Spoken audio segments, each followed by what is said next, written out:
Hey guys, it's Rick back again for day two for the cinema Frankenstein.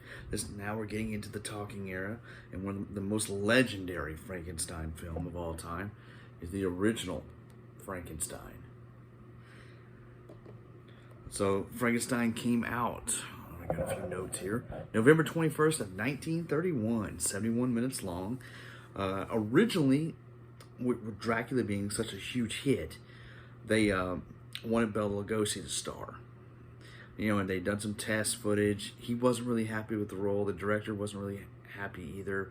So they passed on it, brought in James Whale. He rewrote the script, brought in some actors that he liked. An unknown named Boris Karloff, who he saw in the commissary at the Universal lot. He was 44 years old, but he had the look that he wanted.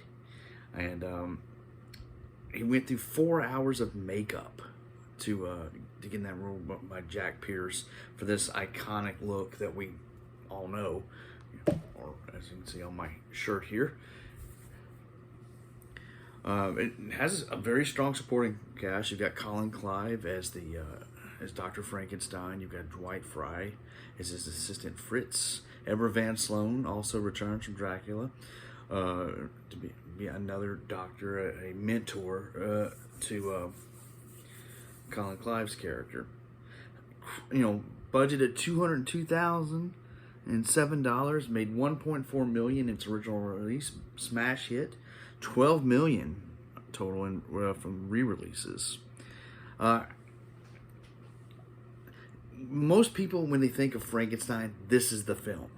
I mean, the iconic look is created here. Everything you know about Frankenstein comes from this movie. In fact, that look continues to repeat itself pretty much the same all the way through the Universal series. There were 7 sequels, one of those being an Abbott and Costello film, which does actually pay a very good tribute to it. It is incredibly popular. When the AFI released its 100 Greatest Films list, it hit 87th. Now, it's no longer on that list, but there was one called Thrills and Chills, where it finished at 56, and that still is here. There were a little controversial at the time. There were a lot of cuts made.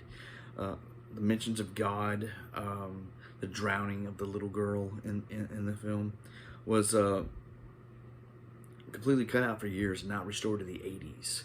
So that haze cult era where they were getting nervous about some of the things they were seeing, and horror was really needed. Universal at the time was $2 million in debt, and the monsters, they've always celebrated their monsters because they're the ones that saved the studio. So I mean, as far as opinion on Frankenstein, is it a good adaptation of the book? No, not really. It's not. But it's a fun film, great laboratory scenes, which have been used in many movies. In fact, Young Frankenstein used all the laboratory equipment still existed, and they used that in Young Frankenstein down the road. I mean, I enjoy it. It's just for what it was. It's a classic look, and my daughter actually enjoys Frankenstein as well. She's watched this one with me many times. So it's a fun ride. Definitely, it's one that I come back to every few years to give another watch. This is be the first time in a long time where I've watched them 2 years back to back.